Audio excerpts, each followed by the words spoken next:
तमहं प्रपद्ये सुधरसिधरसे नमः अग्ने त्वं पारयानव्यो अस्मान् स्वस्तिभिरधि दुर्गाणि विश्वा पूश्च पृथ्वी बहुलान उर्वी भवादोकाय तनयाय शय्यो विश्वाणि नो दुर्गः जातवेदः सिन्धुन्ननावातुरितादिपर्षि अग्ने अत्रिवन्मनसा गृहाणोऽस्माकं बोध्यविधातनूनाम्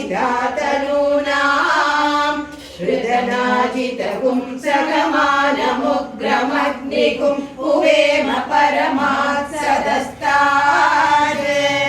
स नः पर्षदति दुर्गाणि विश्वा श्रामद्देवो अधिदुरिताद्यग्निः प्रस्तोषिकमीड्यो अध्वरेषु सनाच होता नव्यश्च सत्सि स्वाञ्जाग्ने तनुवं पिप्रयस्वास्मभ्यं च सौभ